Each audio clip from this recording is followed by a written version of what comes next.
Hello, everybody, and I am so delighted to be featuring Lorraine Eivers on today's Spotlight on HR session. This is a subject that I think a lot of people will really resonate with, so I was delighted when Lorraine agreed to feature in this session. So I'm just going to kick straight off, Lorraine. Now listen, I have known you for a number of years. You have had an amazing HR career with a number of, brand named organizations.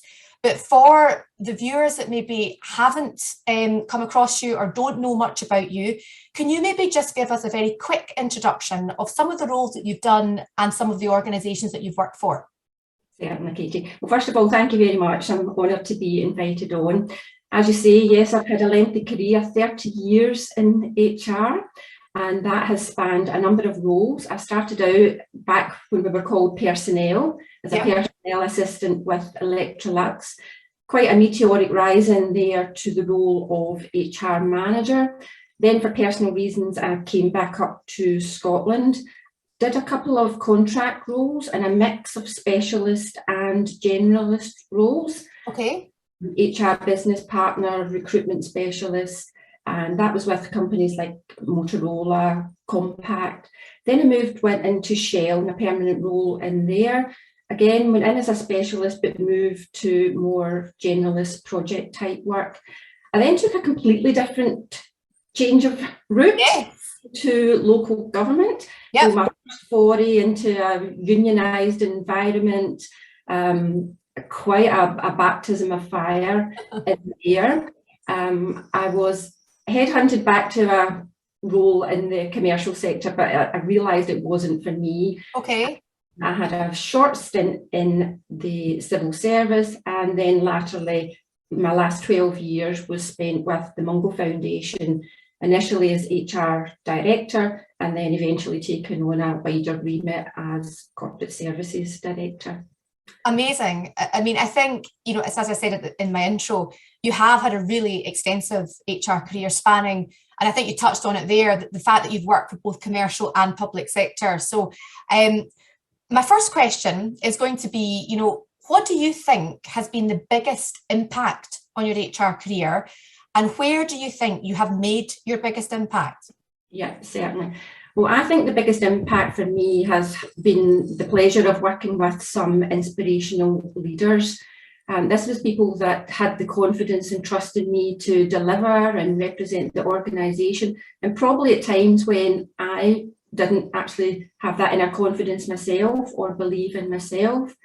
So I mentioned my time with Electrolux, and my director then, she had me up and down the country managing troopy transfers, running employee forums when we were acquiring companies.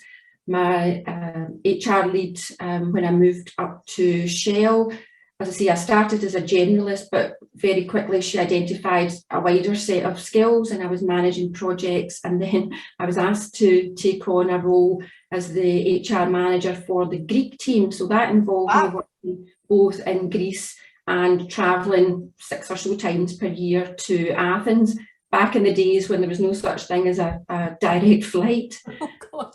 And then, as I say, moving into that environment in local government, the director there really took a gamble with me because I had no trade union experience. Okay. It was at the time when the local government was going through the big job evaluation, single status. Okay. Wow. I was going to have to be managing that. And quite often I found myself the youngest and the only female in a room of men with suits. So, it was quite daunting at times, but I knew that he had my back and that he was supporting me. So these leaders, they didn't throw me to the lions. They were always there for me, supporting me behind the scenes, but I had that faith in me. So I always looked to emulate these behaviours as I moved into management roles myself, to always look to be encouraging and developing my team. And I also sought to deliver some of the more difficult aspects that we have to deal with both compassion and empathy, and also more generally just making sure that I was communicating as I would want to be communicated with myself.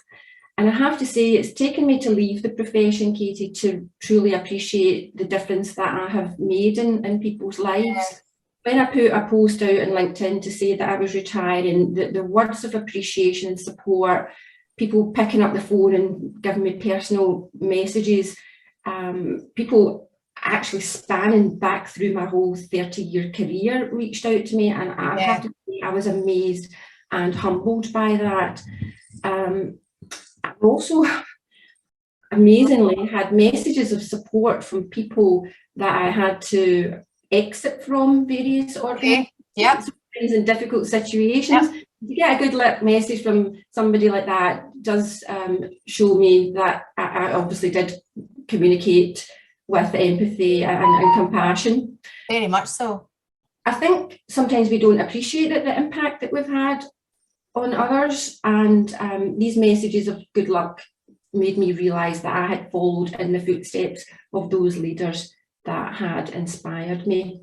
So what I would say to anybody in their HR career journey at the moment is look to be flexible, look to be adaptable, seek out opportunities and take risks. What's the worst thing that can happen?